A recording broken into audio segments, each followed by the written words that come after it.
Hello friends, तो कैसे हो आप सब। आज का जो हमारा टॉपिक है वायुमंडल की संरचना।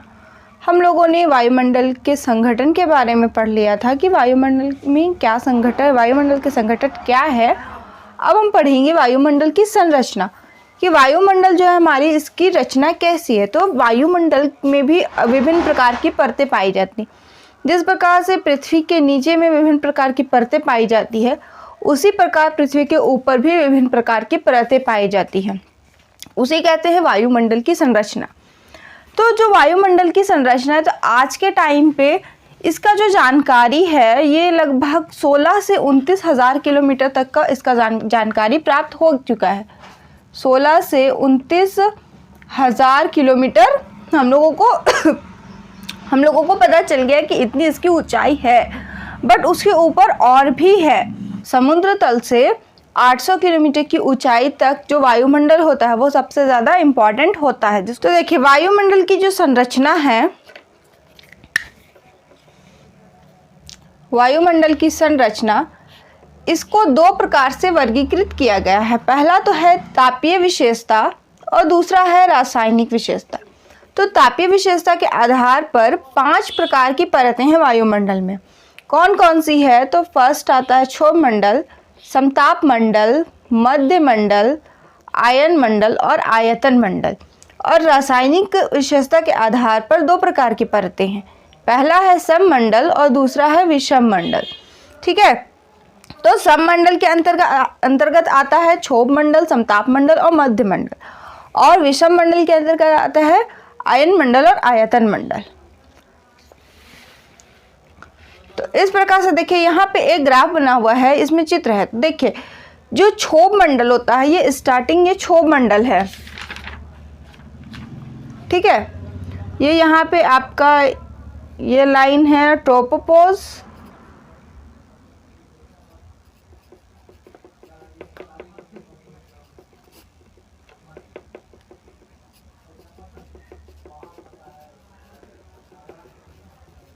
और ये है हमारा क्षोभ मंडल, जिसे ट्रोपोस्फेयर भी कहते हैं। ये हो गया। ठीक है, तो ये यहाँ पे देखिए, जो क्षोभ मंडल है, इसकी जो ऊंचाई होती है, ये ध्रुवों में कम और भूमध्य रेखा में ज़्यादा होती है, विषुवत रेखा में ज़्यादा होती है। तो ध्रुवों में इसकी जो ऊंचाई है वो 6 किलोमीटर या 8 किलोमीटर, कहीं आपको 8 किलोमीटर मिलेगा, कहीं आपको 6 किलोमीटर मिलेगा। तो आप दोनों मान के चल सकते। तो ध्रुवों में इसकी जो ऊंचाई है वो 6 किलोमीटर या 8 किलोमीटर होती है, और भूमध्य रेखा में इसकी जो ऊंचाई होती है, क्षोभ मंडल की ऊंचाई, ये 18 किलोमीटर या 16 किलोमीटर होती है। उसके बाद आता है समताप मंडल, उसके बाद आता है मध्य मंडल। मध्य मंडल में जो तापमान है, ये सबसे ज़्यादा कम होता है। तो इसे आप कह सकते हैं कि वायुमंडल की जो सबसे ठंडी परत है वो मध्य मंडल है, मेसोस्फेयर है। उसके बाद आता है ताप मंडल, कहते हैं। ताप मंडल में 2 परतें होती हैं, एक आता है आयन मंडल और दूसरा आता है आयतन मंडल। आयतन मंडल को बाह्य मंडल भी कहते हैं, आयतन मंडल को बाह्य मंडल भी कहते हैं। तो ये तो है हमारा, ये रचना हो गया, ये तो चित्र के माध्यम से हो गया। अब हम लिखित देख लेते हैं कि क्या होता है।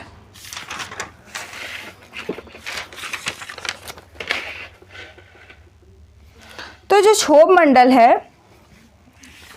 क्षोभ मंडल ट्रोपोस्फेयर नाम दिया था, टीजरेंस डी बोर्ड ने ट्रोपोस्फेयर नाम दिया था। इस परत को, वायुमंडल की जो सबसे निचली परत है, इस परत का नाम ट्रोपोस्फेयर टीजरेंस डी बोर्ड ने दिया था। तो ये जो ट्रोपोज है, ये ग्रीक भाषा का शब्द है। ये ट्रोपोज किस भाषा का शब्द है? तो ग्रीक भाषा का शब्द है, जिसका मतलब होता है मिश्रण या विक्षोभ। अब इसका मतलब मिश्रण या विक्षोभ क्यों होता है? देखिए, अब इसको क्षोभ मंडल, इसको ट्रोपोज क्यों कहा गया? क्योंकि देखिए, जितना भी कुछ होता है, जैसे गैस हो गया या धूल कण हो गए, जितनी भी प्रकार की चीज़ें होती है, वो सब क्या होता है कि क्षोभ मंडल में ही पाया जाता है।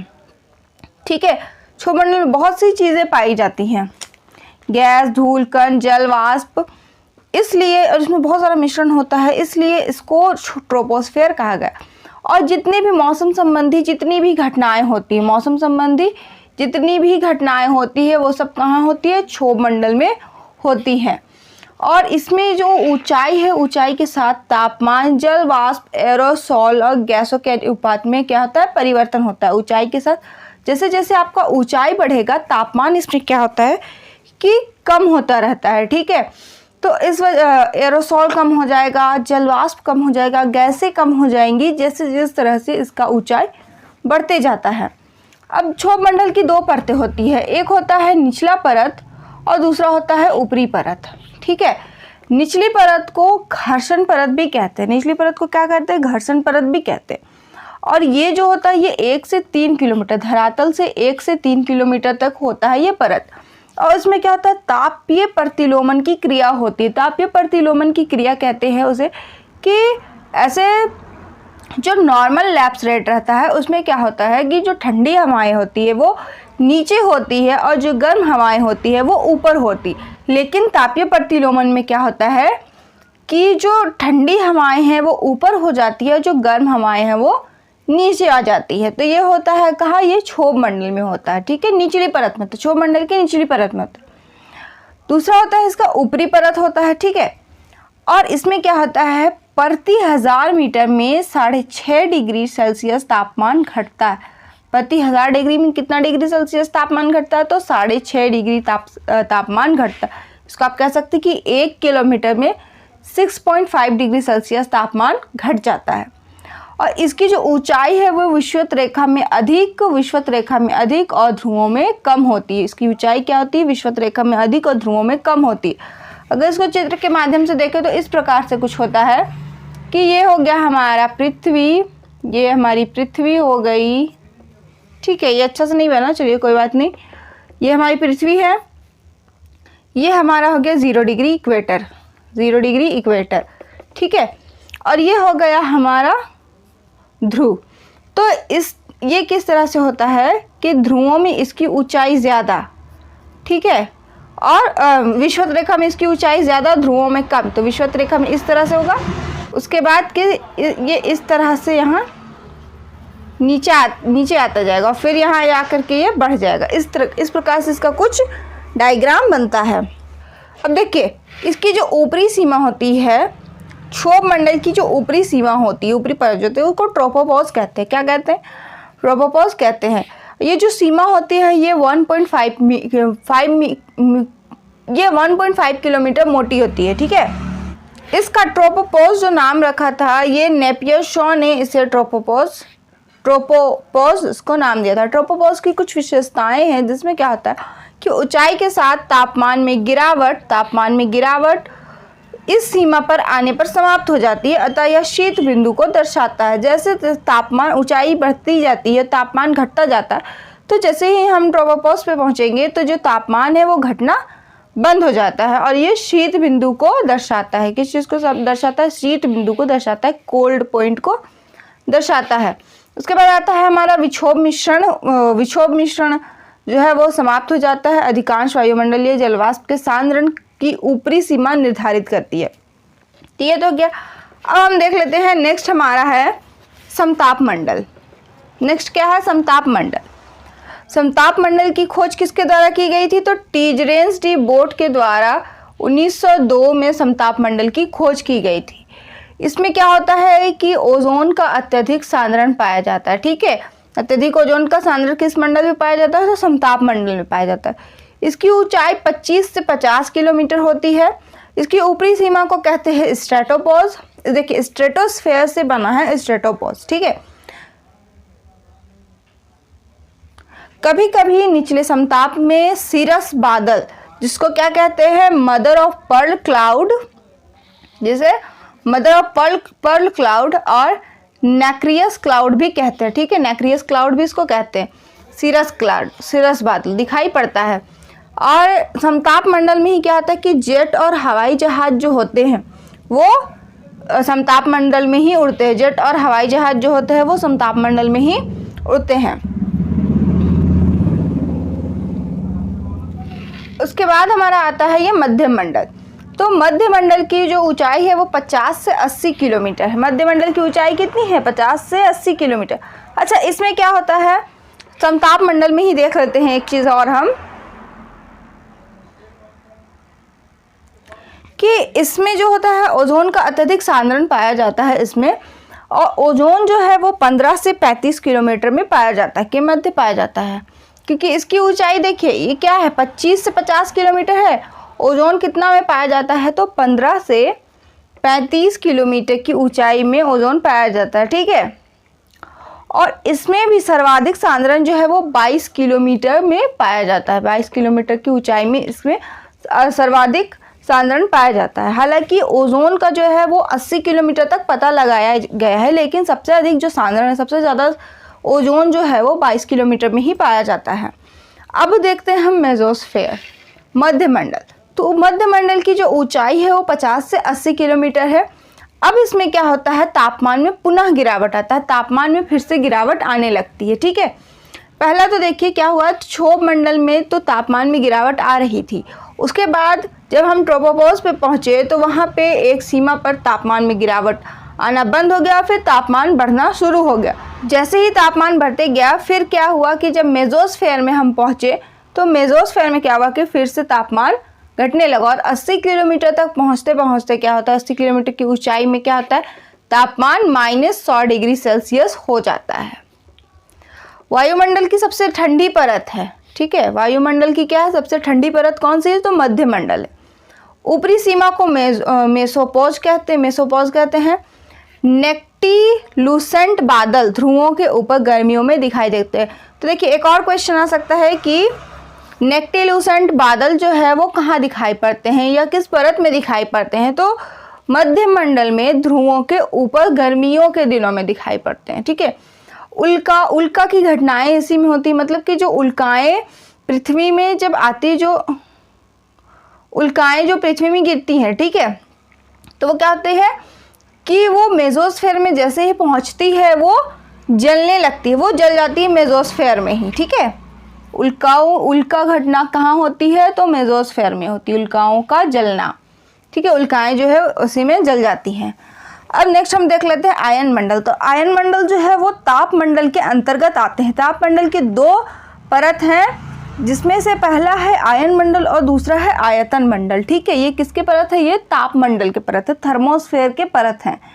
तो थर्मोस्फेयर जो है मध्यमंडल के से ऊपर स्थित वायुमंडल भाग को तापमंडल कहते हैं। मध्यमंडल से जो ऊपर पाया जाता है उसको तापमंडल कहते हैं, जिसमें ऊंचाई के साथ साथ तापमान भी बढ़ता है। इसमें क्या होता है कि ऊंचाई के साथ साथ तापमान भी बढ़ता है, और लेकिन वायुमंडल का जो घनत्व है वो कम वायु दाब होने की वजह से ये अनुमान लगाया गया कि अगर आप ऊपरी सीमा तक, जो कि अभी तक निश्चित नहीं की गई है, अगर वहाँ पे है जो अभी तक ऊपरी जो सीमा है, ठीक है, वायुमंडल की जो ऊपरी सीमा है जिसको अभी तक कोई उसका निश्चित नहीं किया गया है कि उसकी ऊंचाई कितनी है, तो वहाँ पे जो टेम्परेचर है वो वहाँ पे जो टेम्परेचर है वो 1700 डिग्री सेंटीग्रेड मापा गया था।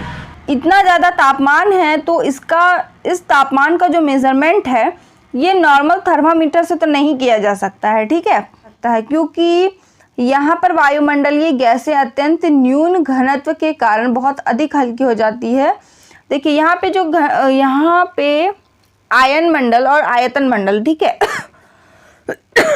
यहाँ पे क्या होता है कि हवाएं जो होती है वो बहुत ज़्यादा हल्की होती, तो इस वजह से अगर संभव होता कि वहाँ पे आप एरोप्लेन से जा सकते, अगर संभव होता, ऐसा संभव तो है नहीं, लेकिन अगर संभव होता कि आप वहाँ पे जा सके, तो अगर आप अपना हाथ बाहर भी करते तो आपको उतना गर्मी फील नहीं होता, महसूस नहीं होता, ठीक है। तो देखिए आयन मंडल की जो ऊंचाई है वो 80 से 640 किलोमीटर है। इसकी विभिन्न परतें पाई जाती है, डी परत, ई परत, एफ परत और जी परत। तो जो डी परत है ये 80 से 99 किलोमीटर के मध्य पाई जाती है। डी परत कहाँ पाई जाती है, 80 से 99 किलोमीटर के मध्य पाई जाती है। ये क्या करती है कि निम्न आवृत्ति वाले रेडियो तरंगों को परावर्तित करती है, और मध्यम और उच्च आवृत्ति वाले जो रेडियो तरंगें होती हैं उनको सोख लेती हैं। अब जो हमारा नेक्स्ट आता है वो है अब हम देख लेते हैं ई परत क्या होती है। तो ई परत जो है वो उसे केनली हेविसाइड परत भी कहते हैं। ई परत को क्या कहते हैं, केनली हेविसाइड परत भी कहते हैं। इसकी जो ऊंचाई है वो 99 से 130 किलोमीटर होती है, और ये मध्यम और उच्च आवृत्ति वाले रेडियो तरंगों को परावर्तित करती है। उसके बाद आता है एफ परत। तो एफ परत जो है इसे अपलीटन, ठीक है, अपलीटन या एप्लीटन, ठीक है, दोनों हो सकता है, अपलीटन या एप्लीटन। तो अपलीटन परत भी कहते हैं। इसकी जो ऊंचाई है वो 150 से 380 किलोमीटर है। ये भी मध्यम और उच्च आवृत्ति वाली रेडियो तरंगों को परावर्तित करती है। जी परत है, ये इसकी ऊंचाई 400 से 640 किलोमीटर है, ठीक है। नेक्स्ट आता है हमारा आयतन मंडल, जिसको बाह्य मंडल भी कहते हैं, ठीक है। ये सबसे आखिरी है। ये है वायुमंडल की बाह्य परत होती है। वायुमंडल क्या होती है? बाह्य परत होती है। ये 640 किलोमीटर से ऊपर पाई जाती है। आयन मंडल जो था वो 80 से 640 किलोमीटर की ऊंचाई पर पाया जाता है और आयतन मंडल जो है वो 640 किलोमीटर से ऊपर। अब 640 किलोमीटर से ऊपर अभी तक कुछ अनुमान नहीं लगाया, पता नहीं लगाया गया है कि वायुमंडल की जो ऊंचाई है वो कितनी है, यानी कि अंतरिक्ष की जो ऊंचाई है वो कितनी है, अभी तक इस चीज़ का पता नहीं लगाया गया है। बाह्य सीमा पर तापमान जो है 5568 सेंटीग्रेड है, ठीक है। बाह्य सीमा पर तापमान जो है वो 5568 डिग्री सेंटीग्रेड है। ये जो आयतन मंडल है इसे बाह्य मंडल भी कहते हैं। वॉन एलन रेडिएशन बेल्ट की स्थिति इसमें पाई जाती है। बाह्य मंडल में क्या पाई जाती है? तो वॉन एलन रेडिएशन बेल्ट की स्थिति पाई जाती है। अब देखिए वॉन एलन रेडिएशन बेल्ट क्या होता है? तो पृथ्वी के मैग्नेटिक फील्ड द्वारा पकड़े गए आवेशित कण पाए जाते हैं वहाँ, ठीक है। उसे क्या कहते हैं? Van Allen radiation belt. इसी परत में ऑरोरा की घटना भी होती है। इसी परत में क्या होती है? ऑरोरा की घटना भी होती है। और ऑरोरा दो प्रकार से होता है। ऑरोरा ऑस्ट्रेलिस होता है, ऑरोरा बोरियोलिस होता है। क्या क्या होती है? ऑरोरा ऑस्ट्रेलिस और ऑरोरा बोरियोलिस। तो ऑरोरा ऑस्ट्रेलिस जो है वो दक्षिणी ध्रुव में दिखाई पड़ता है और ऑरोरा बोरियोलिस जो है वो उत्तरी ध्रुव में। तो ये जो है ये एक चमकदार घटना होती है। यही क्या होता है कि कृत्रिम उपग्रह भी बाह्य मंडल में ही स्थापित किए गए हैं। कृत्रिम उपग्रह कहाँ स्थापित किए गए हैं? तो बाह्य मंडल में ही स्थापित किए गए। अब हम देख लेते हैं रासायनिक विशेषता के आधार पर। पहला होता है सममंडल और दूसरा होता है विषम मंडल। पहला होता है सममंडल और दूसरा होता है विषम मंडल। तो सममंडल के अंतर्गत आता है क्षोभ मंडल, समताप मंडल और मध्यम मंडल, ठीक है। तो पहला हम देख लेते हैं सममंडल क्या होता है। तो सागर तल, समुद्र तल से 90 किलोमीटर की ऊंचाई तक क्या पाया जाता है? सममंडल पाया जाता है, ठीक है। प्रमुख संघटक गैसें इसमें क्या क्या है? नाइट्रोजन है, N2 और ऑक्सीजन है, ठीक है। और अन्य गैसें क्या क्या इसमें पाई जाती है? Organ, carbon dioxide, helium, krypton, xenon और हाइड्रोजन इसमें पाया जाता है। विषम मंडल जो है, विषम मंडल समुद्र तल से 90 से 10,000 किलोमीटर की ऊंचाई तक विषम मंडल पाया जाता है। विषम मंडल की 4 गैसीय परतें पाई जाती हैं। आणविक नाइट्रोजन परत पाई जाती है, एटॉमिक ऑक्सीजन परत पाई जाती है, हीलियम परत पाई जाती है और एटॉमिक हाइड्रोजन परत पाई जाती है, ठीक है। तो जो आणविक नाइट्रोजन परत है ये 90 से 200 किलोमीटर की ऊंचाई तक पाई जाती है।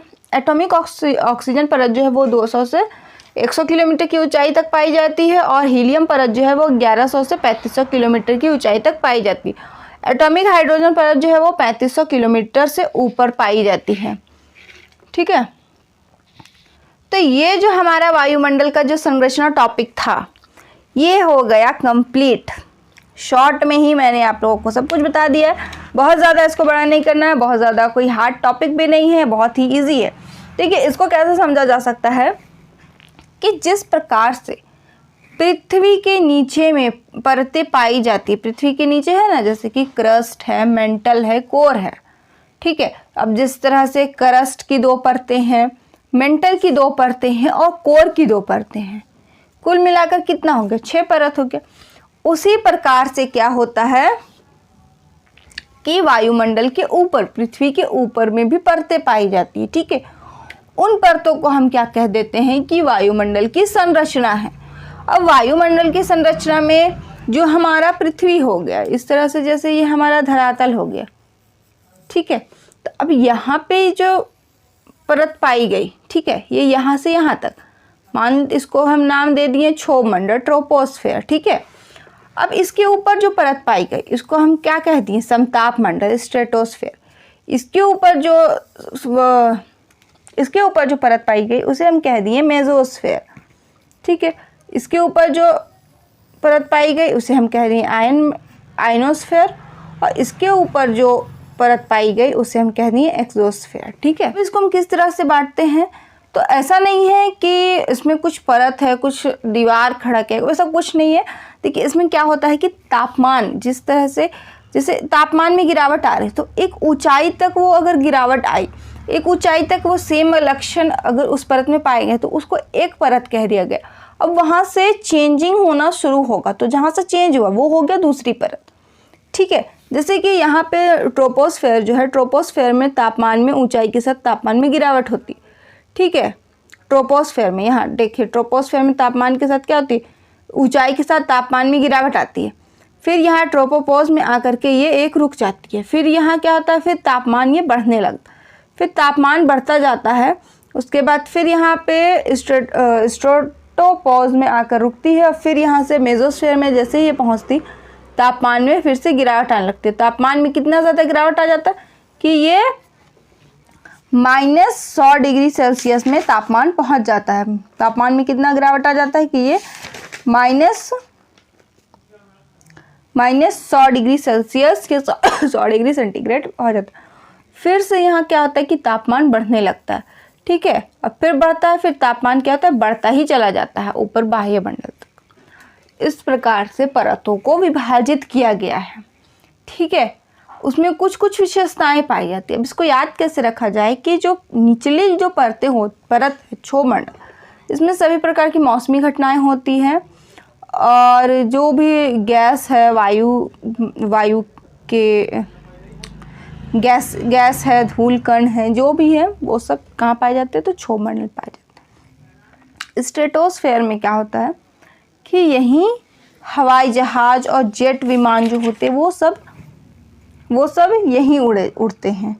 और ये सब यहाँ क्यों उड़ते हैं, देखिए इसका रीज़न भी है, क्योंकि देखिए यहाँ तो मौसम संबंधी कोई घटना नहीं होती है ना, तो मौसम संबंधी कोई घटना नहीं हो रही तो उन लोग जो हवाई जहाज है उसे उड़ाने में कोई दिक्कत भी नहीं आएगी, कोई प्रॉब्लम नहीं होगा, इसलिए यहाँ उड़ाया जाता है, ठीक है। उसके बाद आता है मेसोस्फेयर। मेसोस्फेयर क्या होता है, ये सबसे ज़्यादा ठंडा परत है, पृथ्वी की सबसे ज़्यादा ठंडी परत क्या है, मेसोस्फेयर। उसके बाद आता है आयनोस्फेयर, उसके बाद आता है एक्सोस्फेयर। तो ये हमारा वायुमंडल की जो वायुमंडल की संरचना जो है वो हो गया कंप्लीट। आई होप आप लोगों को ये टॉपिक समझ में आया होगा। अगर कहीं पे कोई डाउट है तो आप मुझे कमेंट सेक्शन में कमेंट करिए। तब तक के लिए टेक केयर।